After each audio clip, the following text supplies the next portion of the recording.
GST को PMLA ED के अंतर्गत लाने के विरोध में समाजवादी व्यापार सभा के तत्वावधान में व्यापारियों ने जिला मुख्यालय पर पहुंचकर जोरदार प्रदर्शन करते हुए अपनी मांगें रखी और एक ज्ञापन जिलाधिकारी के माध्यम से राष्ट्रपति को भेजा।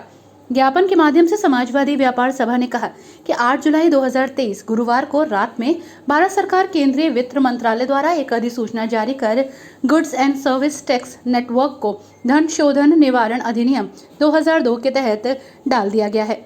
ये धारा 66 की उपधारा के खंड 11 द्वारा प्रदत्त शक्तियों का प्रयोग करते हुए शामिल करने का फैसला लिया गया है।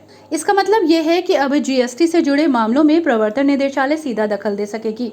जीएसटी में पीएमएलए के अंतर्गत ईडी के दखल हो जाने से षड्यंत्र के तहत किसी फर्म, व्यापारी और संस्था के खिलाफ सीधे कार्रवाई कर सकती है, जिसके तहत सरकार या सार्वजनिक प्राधिकरण को व्यापारियों द्वारा कानूनी तरीके से कमाए गए धन और संपत्ति को जब्त करने का अधिकार दिया गया है, सरासर जो गलत है।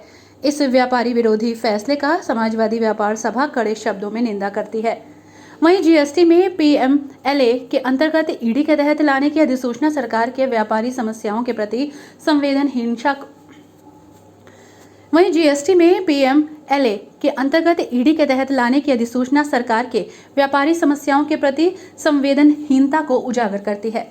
इससे इंस्पेक्टर राज और भ्रष्टाचार बढ़ेगा, जिससे व्यापारी अपना व्यापार बंद करने को मजबूर हो जाएगा। पहले से ही भोले भाले व्यापारियों को बर्बाद करने वाली विसंगतिपूर्ण और जटिल जीएसटी को अब ईडी के तहत लाने के सरकार के फैसले की व्यापारी समाज निंदा करता है। फैसला व्यापारियों की रीढ़ की हड्डी तोड़ने वाला है। साथ ही इस फैसले से इंस्पेक्टर राज को बढ़ावा मिलेगा। इसके पश्चात अधिकारी उनके व्यापारी की मेहनत से अर्जित धन और संपत्ति को टैक्स चोरी से कमाई गई संपत्ति कहकर और डरा धमका कर व्यापारियों का शोषण और दोहन करेंगे।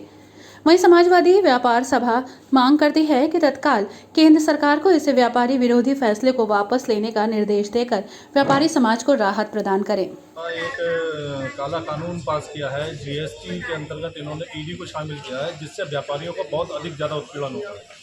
और ये कानून इन्होंने ऐसा बनाया है कि जितने भी कपड़ा वंचन करते हुए व्यापारी को पकड़ेंगे, धरपकड़ करेंगे, उनके खिलाफ उनको जेल में डालेंगे, उनके खिलाफ मुकदमे लगाएंगे और उनकी जितनी भी अघोषित संपत्ति हैं वो सारी जब्त कर ली जाएंगी। ये काला कानून इन्होंने जो है प्रस्तावित किया है 8 जुलाई को।